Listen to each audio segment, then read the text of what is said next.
Olá, tudo bom? Hoje a nossa aula é sobre os três poderes. Mas o que são os três poderes? O governo se divide em três poderes: executivo, legislativo e judiciário. Mas o que seria e qual é a função de cada um desses poderes? Preste atenção no próximo vídeo para a gente aprender um pouquinho mais.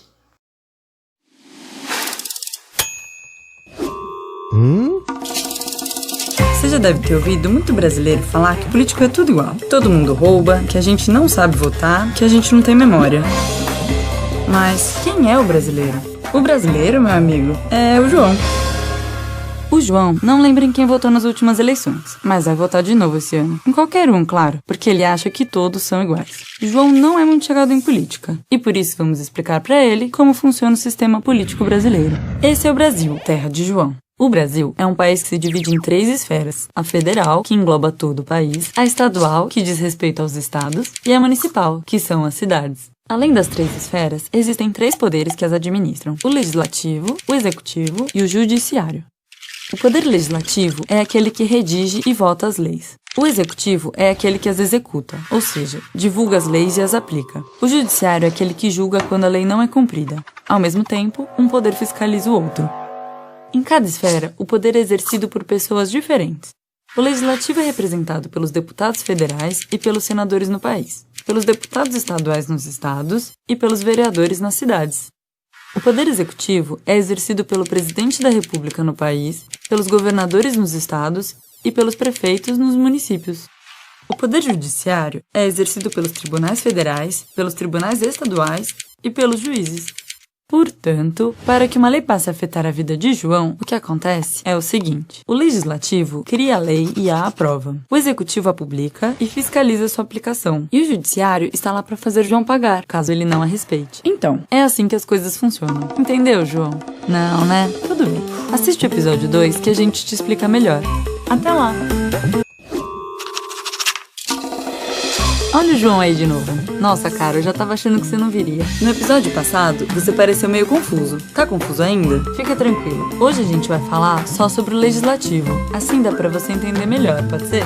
É o seguinte, o legislativo é o poder que se envolve mais diretamente com as leis, justamente porque elas são as ferramentas de trabalho dele. O que ele faz é escrever leis novas e modificar as antigas. Afinal, o mundo muda e as leis também precisam mudar. Além disso, o legislativo também vota a aprovação de uma lei nova ou a modificação de uma antiga. Agora, o processo pelo qual uma lei passa até ser aprovada e entrar em vigor é um pouco diferente dependendo da esfera. Nas esferas municipal e estadual, quem opera o legislativo são os vereadores e deputados estaduais, respectivamente. Não tem muito segredo, pois via de regra, tudo é criado, discutido e votado dentro das câmaras e assembleias. No caso da esfera federal, é um pouco diferente. Os responsáveis por criar as leis são tanto os deputados federais quanto os senadores. E juntos, eles formam o Congresso Nacional. A diferença é que enquanto os deputados federais representam a população dos estados, os senadores representam o estado em si. Isso significa que um estado com 20 trilhões de pessoas vai ter mais deputados eleitos que um estado com 20 pessoas, mas o número de senadores desses dois estados vai ser o mesmo. Se não houvesse a Câmara dos Deputados, os estados com mais pessoas ficariam mal representados, e se não houvesse o Senado, os estados com menos gente não teriam voz. É importante que você saiba, João, que o poder legislativo está muito ligado ao executivo por diversos motivos. Um deles é que as leis aprovadas pelo legislativo também passam pela aprovação do executivo. Se o presidente, o governador ou o prefeito não aprovarem alguma lei do legislativo de sua esfera, ela volta para os senadores, deputados e vereadores para alteração. Eles ainda podem insistir na lei e usar recursos para que a lei seja aprovada mesmo sem o executivo, caso haja maioria no Congresso ou nas câmaras. Ou seja, João, sempre que você não gosta de uma lei, não adianta culpar o executivo, porque ela foi criada e votada pelos deputados, senadores e vereadores. Sabe? Aqueles que o pessoal vota sem nem saber quem é ou o que faz. O legislativo também é responsável por fiscalizar a si mesmo e ao executivo. Ou seja, caso alguém do executivo esteja fazendo alguma coisa errada, é pro legislativo que ele tem que prestar contas. É o que acontece, por exemplo, nas CPIs. Tem outra coisa que é importante você saber sobre o poder legislativo. Ele aprova ou não o orçamento do executivo. Sempre que um presidente, governador ou prefeito é eleito, ele tem que fazer um orçamento explicando como vai usar o dinheiro do povo. O legislativo é quem aprova ou não esse orçamento. Se ele não aprovar, o executivo precisa fazer outro. Então, João, basicamente é isso que o legislativo faz. Claro, nunca é só isso. O que eu aconselho a você que vai votar é dar uma pesquisada no site do governo para entender bem como as coisas funcionam. Explicam até como um cidadão pode propor as próprias leis. Agora que você já sabe sobre o legislativo, dá uma olhada no episódio 3, que a gente fala sobre o executivo.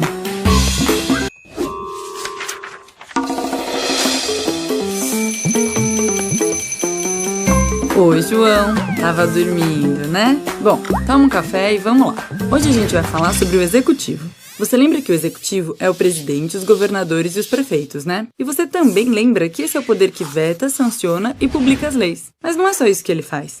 Ele também administra sua esfera e faz as leis serem cumpridas. Lembra de como funciona para uma lei ser aprovada? Lembra que isso passa por um monte de gente? Existem muitos senadores, deputados e vereadores no legislativo, mas no executivo existe apenas um representante em cada esfera. E você acha que dá para ele fazer tudo o que precisa sozinho? Não, não dá mesmo. Por isso ele tem seu poder auxiliado por ministérios e secretarias. Funciona assim: se o legislativo aprovar uma lei que diz que todo cidadão com mais de 18 anos precisa ser vacinado contra a dor de cotovelo, é o Ministério da Saúde quem vai fazer isso ser aplicado. O ministro é nomeado pelo presidente, e em nome do presidente, vai mobilizar os postos de saúde e viabilizar a aplicação das vacinas. Não tem tempo suficiente no mundo para uma pessoa cuidar sozinha de tantos assuntos, como saúde, educação, cultura, segurança e meio ambiente. Por isso, cada uma dessas áreas tem um ministério, que serve como braço administrativo do presidente. O mesmo se aplica nas outras esferas. Os governadores e prefeitos têm à sua disposição as secretarias. E sem esses órgãos seria impossível administrar. Por isso que é tão importante conhecer as ideias e as alianças dos candidatos ao poder executivo, já que são eles que ocuparão os cargos de ministros e secretários. Administrar tudo isso significa também garantir os direitos e exigir os deveres dos cidadãos. É por isso que as escolas, a polícia, os hospitais e os postos de saúde ficam a cargo do executivo. Os cidadãos têm deveres com essas instituições, enquanto elas garantem os seus direitos. Bom, acho que isso já deu uma base. Se quiser se aprofundar mais, dá uma olhada no site que a gente linkou aqui. No próximo vídeo, a gente vai falar sobre o judiciário. Então, vê se acorda mais cedo. Imagina um mundo em que o poder judiciário não exista. Deputados aprovam leis e presidente, governadores e prefeitos botam as instituições para fazer elas funcionarem. Aí você sai de casa, é atropelado, roubam sua carteira e batem em você. Os culpados por isso são detidos, porque isso tudo é contra a lei. Mas, se não existe judiciário para julgar essas pessoas, as penas e indenizações não são estipuladas de forma justa. E aí tudo vira uma zona, onde infrações brandas têm sentenças pesadas e pessoas que cometeram crimes sérios continuam fazendo as mesmas injustiças por aí. Ou seja, sem o judiciário, ninguém é julgado de forma justa. E se isso não acontece, não há equilíbrio entre a gravidade dos crimes e as sentenças impostas, já que as leis são uma coisa teórica, uma ideia do que pode vir a acontecer. E cada caso é um caso. É para resolver esses impasses que o judiciário interpreta e utiliza as leis. Afinal, tem vezes que alguém precisa ser punido e tem vezes que alguém precisa ser compensado. Agora, diferente do juiz do MMA, o poder judiciário não vem em pronto-socorro quando você está sangrando no chão. Nesse sentido, o judiciário funciona mais como a sua mãe. É, a sua mãe mesmo, João. Lembra quando seu irmão mais novo te batia e você revidava? Ele ia correndo chamar a sua mãe. Ela estava de boa quando foi chamada para resolver a situação. Com o judiciário é a mesma coisa. Ele só intervém quando provocado e para provocá-lo é preciso mover uma ação. E lembra, João, que cada caso é um caso? Por isso o judiciário, diferente dos outros poderes, não é dividido só por esferas. Ele também é dividido por matérias. E o que são as matérias, você me pergunta? Elas são as diferentes áreas da justiça, divididas entre justiça comum, que engloba, por exemplo, o direito civil e o penal, podendo ser federal ou estadual. E as especializadas, a justiça do trabalho, a eleitoral e a militar. Cada uma com diferentes representantes. Elas são muitas, muitas mesmo. Então, se você quiser entender mais, clica nesse link que você vai encontrar um organograma lindo. Agora, o que realmente importa aqui é que todos eles têm um tribunal superior de acordo com a matéria. E todos eles estão submetidos diretamente ao Supremo Tribunal Federal. Sempre que houver um conflito que lese ou ameace a Constituição, o STF pode intervir. Os representantes dos tribunais superiores e do Supremo Tribunal Federal são ministros.